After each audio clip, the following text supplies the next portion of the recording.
"Who the fuck is that?" The whisper sliced through the pre-dawn chill of the barracks, sharp and serrated. It was October 29th, 1945. Outside, a bitter wind howled down from the Scottish Highlands, rattling the thin wooden walls of the repurposed stable that was now their cage. Inside, at Camp 117, Blackwood Manor, 28 women held their breath. The sound came again. Not the brutal kick of a combat boot they'd been conditioned to expect, not the metallic scrape of a rifle butt against wood. This was something else, a firm, deliberate knocking. Thump. Thump. Thump. Civilized, almost polite, and that was the most terrifying thing of all. They knew what happened to captured women. The stories had been hammered into their minds since they were girls in the Bund Deutscher Mädel, whispered warnings from mothers and lurid tales from the front. They'd seen it in the dying days of the Reich. Women dragged from cellars in Dresden. Nurses pulled screaming from field hospitals as the Eastern Front imploded. Propaganda had assured them the British were no different, perhaps worse for the veneer of civility that masked their barbarism. Helene Schmidt, who'd only turned 18 in the suffocating darkness of a Berlin communications bunker, began to tremble uncontrollably. She pressed herself into the corner, the rough-hewn planks digging into her back, her mind a frantic, blank slate where prayers used to be. Anneliese Vogel, a 32-year-old surgical nurse who'd seen enough horror to last 1,000 lifetimes, instinctively reached for Helene's hand. Her own was ice-cold. "Inspection," someone hissed in the dark, the word thick with dread. "They're going to make us strip." "We won't," another voice shot back, low and defiant. It was Elsbeth Richter, a 23-year-old cipher clerk whose sharp intelligence was now coiled into a knot of pure fear. "We will not take our clothes off for them." The bolt on the outside of the door scraped back with a deafening finality. The door swung inward. If this part of history is new to you, you are far from alone. This is a story that was intentionally buried, a footnote deemed too complicated for the grand, simple narrative of good versus evil. Hit that subscribe button, because we unearth the stories the victors tried to forget. Framed in the doorway were 3 figures, black silhouettes against the bruised purple of the Scottish dawn. They were British guards, their khaki uniforms impossibly clean, their posture relaxed. The scent of coal smoke, damp wool, and something shockingly mundane, soap, drifted into the stale air of the barracks. One of them, a man whose weary face was etched with lines that spoke of more than just his middle age, held a clipboard. Another, a boy barely older than Helene, stared at a point on the ceiling, his jaw tight, as if he couldn't bear to meet their eyes.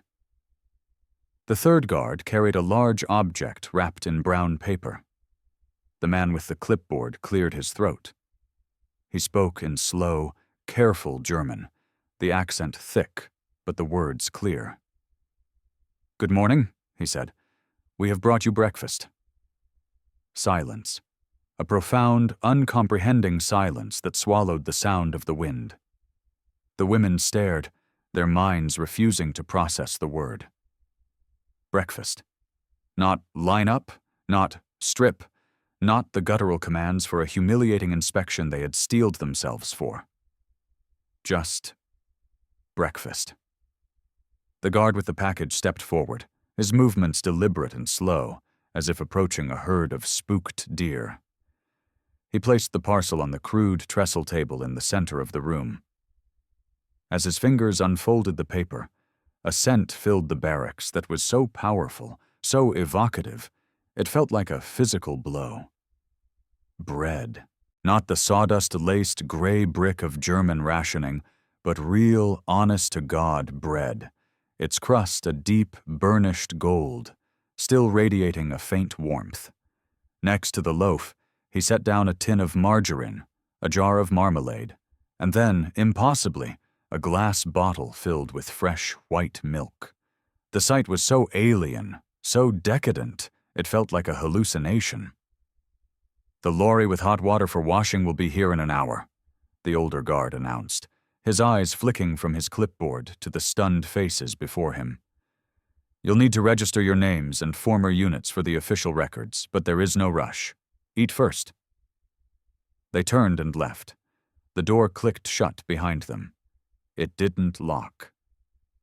For a full minute, the only sound was the frantic beating of 28 hearts. Then, little Helene, the girl from the Berlin bunker, slid down the wall and began to weep, deep, ragged sobs of confusion and relief that finally broke the spell. These women had never imagined a future as prisoners of war. They were the invisible cogs in the vast machine of the Wehrmacht. Nachrichtenhelferinnen, female communications auxiliaries, recruited from the Reich Labor Service to fill the ever-expanding administrative needs of a war that spanned a continent.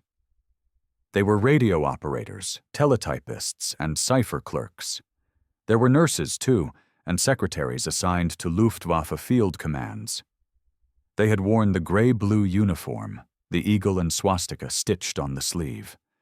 They had been taught to march, to salute, to believe they were performing a vital patriotic duty, the unseen sinew that held the glorious German war machine together. And then, in the spring of 1945, as the Third Reich disintegrated into a Götterdämmerung of fire and blood, their world had simply vanished. Elsbeth Richter had been stationed in Denmark, in a concrete bunker on the coast, transcribing encrypted signals about U-boat patrols that no longer existed and Luftwaffe squadrons that had no fuel to fly.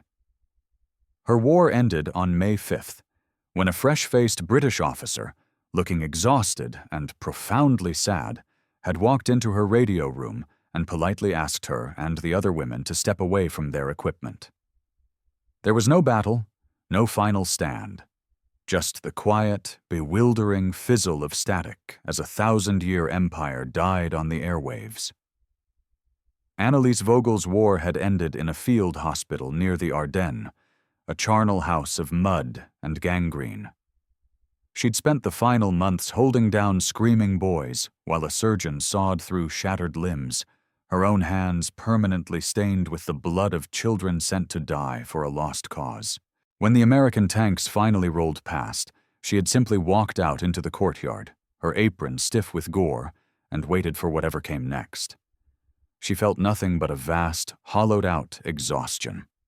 And Helene Schmidt had spent her 18th birthday deep beneath the streets of Berlin, typing frantic dispatches for phantom armies while the world above was being pounded into dust by Russian artillery. On May 2nd, a superior officer had told them it was every man for himself.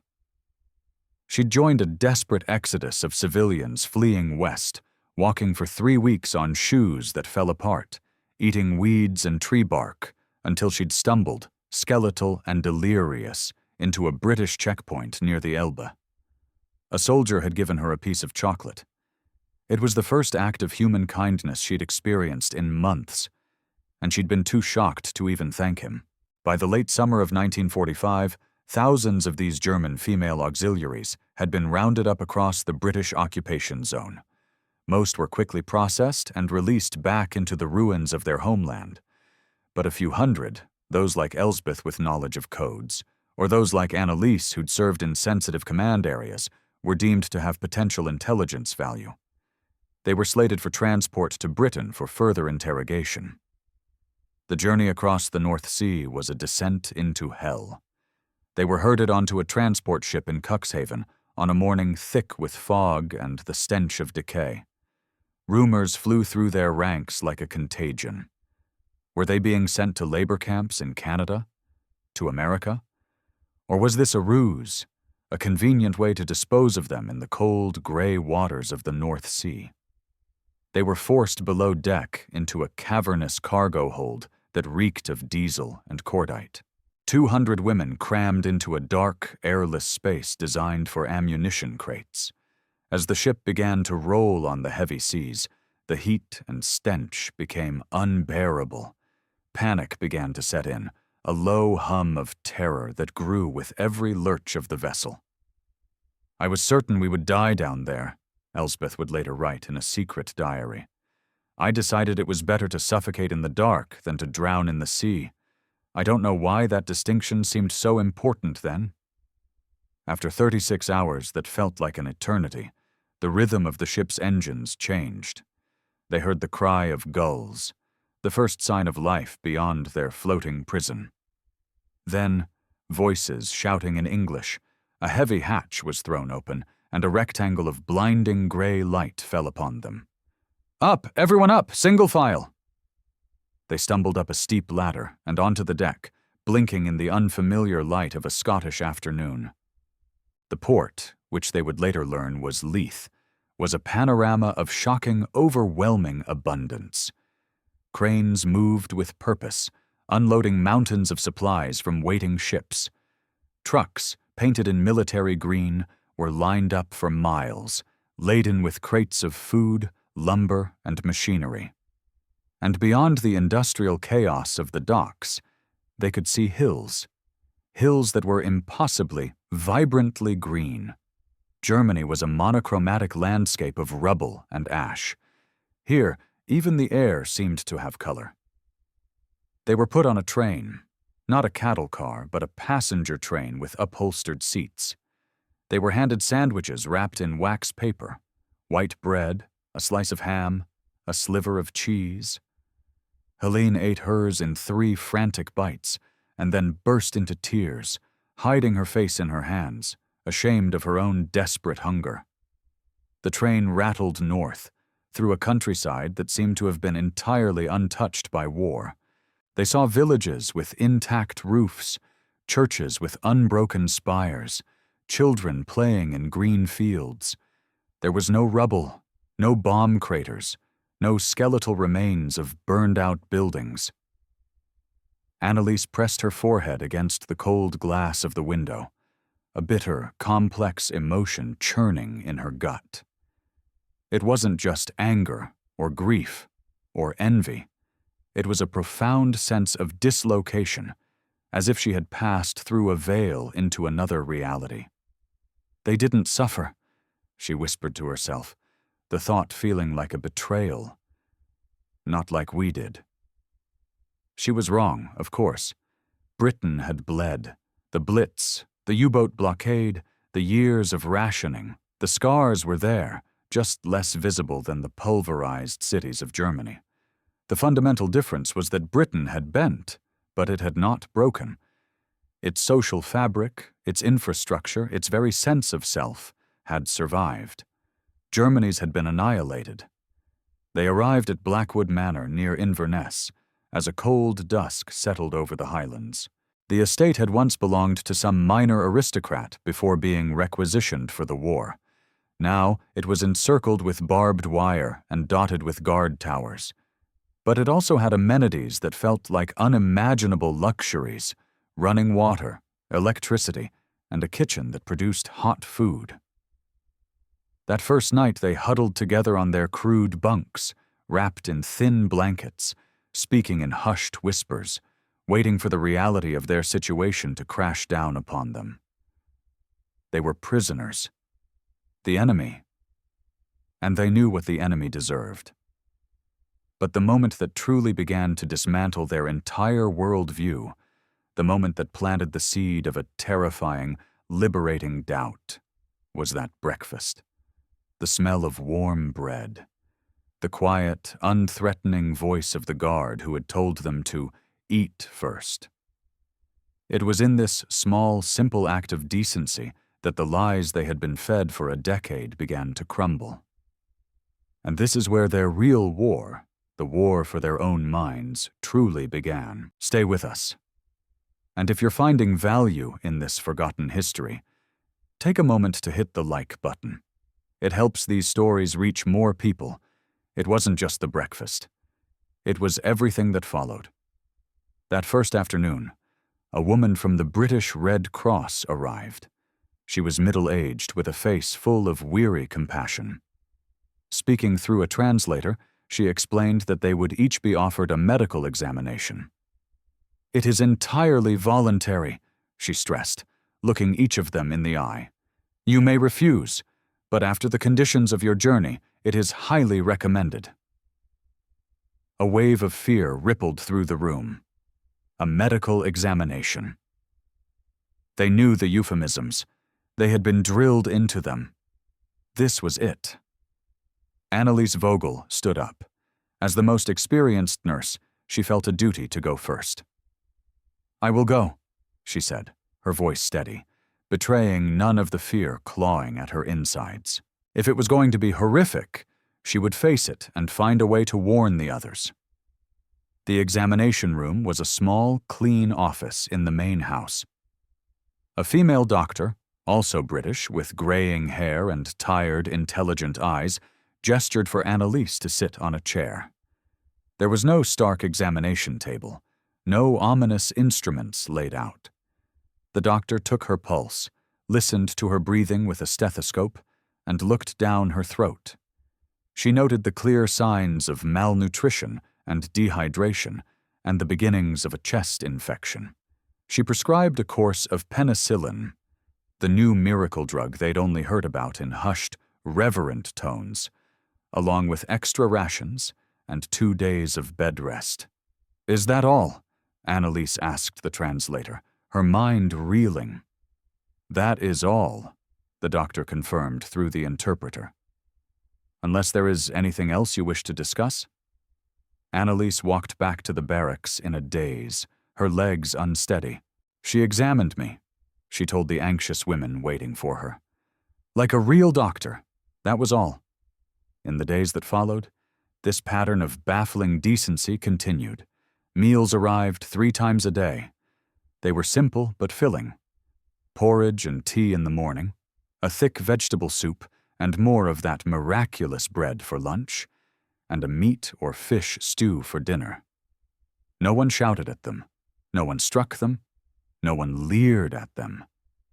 The guards kept a professional, almost detached distance. They were captors, not tormentors. Helene, the youngest, found herself breaking down at the strangest moments. The warmth of a cup of tea in her cold hands. The rough but clean texture of a wool blanket. The profound, uninterrupted silence of a night spent sleeping without fear. "I don't understand," she whispered to Elsbeth one evening, as they sat by the small iron stove that warmed the barracks. "Why are they being kind to us?" Elsbeth, who had spent years of her life learning to decipher hidden meanings and read between the lines of official communiques, thought for a long moment. "Maybe," she said slowly, the idea forming as she spoke. "It is because they won. They have nothing left to prove." But even that didn't fully explain the small, personal gestures that kept chipping away at their defenses. One day, Elsbeth was called to the commandant's office. She went, her heart pounding, expecting an interrogation. Instead, an administrator handed her a small package. It wasn't from home. Mail from the ruins of Germany was virtually non-existent. It was from the camp. Inside, she found a thick, hand-knitted wool cardigan. It was clearly second-hand, but clean, and in good condition. Tucked into the pocket was a small, neatly printed card. It read, "From the Women's Voluntary Service. We hope this keeps you warm."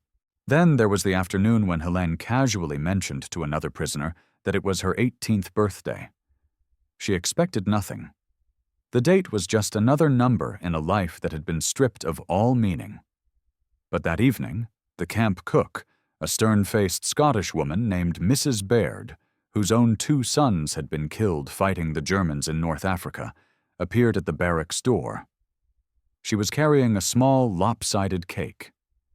It was a simple thing, made with a bare scraping of jam and wartime rations, but she had used her own sugar allowance to make it. "A young lass deserves a bit of cake for her 18th, she said gruffly, not meeting Helene's eyes. Helene burst into tears so violent and overwhelming that she couldn't speak, let alone eat, for 10 minutes. The young guard, the one who had so assiduously avoided their gaze on that first morning, turned out to be a Welsh farm boy named Corporal Davies. He was 21 and had landed on Juno Beach on D-Day. He had seen things in the hedgerows of Normandy and the forests of Germany that he would never speak of. During the evenings, he began to unofficially teach them a few English phrases. "Might come in useful," was all he would say. He treated them not as Nazi women, but as people. He would sometimes show them a worn photograph of his family's farm in Wales. "That's my mam," he'd say, pointing. "And that's our sheepdog, Bess. Daft as a brush, but a good girl." Annalise, who had forced herself to see the dying German soldiers in her care as boys rather than military units, found herself doing the same with Corporal Davies.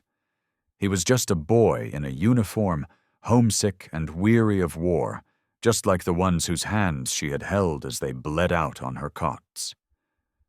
The cognitive dissonance was a physical weight in her chest. Everything she had been taught, everything she had been ordered to believe, was a lie. The British were not the monsters of Goebbels' propaganda films. They were just people. One evening in late November, someone suggested they sing. The idea felt illicit, dangerous. To raise their voices together in German songs, would that be seen as an act of sedition? But they did it anyway. They started quietly with a folk song. Then, with more confidence, they began to sing Brahms's lullaby, Guten Abend, Gute Nacht, a melody every German child knew by heart. Halfway through the second verse, Annalise saw Corporal Davies standing in the open doorway, listening. She instinctively tensed, expecting a sharp order to be silent. Instead, he just stood there, a strange, sad smile on his face. When the song finished, he spoke softly. "My grandmother used to sing that to me," he said. "Different words, of course, Welsh words, but the same tune. Funny, isn't it?" Later that night, one of the older women, a former schoolteacher, finally broke down. "How are we supposed to reconcile this?" she cried, gesturing around the relative comfort of their barracks. "Everything we were told, everything we believed about them. How do we make it fit with this?" It was Elsbeth who answered, her voice barely a whisper. "Maybe we don't," she said. "Maybe we just have to accept that we were lied to about everything." But to accept that was to accept so much more. That the glorious war they had supported was a monstrous crime. That the ideology that had defined their world was a poisonous cult of death. That the 1,000-year Reich they had been promised had been nothing but a gangster's fantasy. It was easier, safer, to cling to the belief that this kindness was a trick, a sophisticated form of psychological torture designed to break them before the real cruelty began. But the weeks turned into a month, then 2, and the cruelty never came. November 28th, 1945. A letter from Mutti arrived today, smuggled through the Red Cross. "Our apartment building in Hamburg is gone. She is living in a cellar with 6 other families. She writes of the cold, the hunger. She asks if the British are treating me well. How can I possibly answer her? How can I write that I eat 3 hot meals a day while she starves? That I have a wool blanket and a warm stove while she shivers in a ruin? That our sworn enemies have shown me more humanity than our own leaders ever did? The guilt is a stone in my stomach. I feel it with every bite of bread. But I eat it. I eat every last crumb." From the diary of Elsbeth Richter, discovered in 2002. The winter deepened, and with it, their understanding. They learned about the British rationing system, that it was strict, but meticulously fair. Every person in the country, from a duke to a dustman, had a ration book. The guards in the camp ate the exact same food the prisoners did. Baird, the cook, had indeed given up her entire family's sugar ration for a month to make Helene's birthday cake.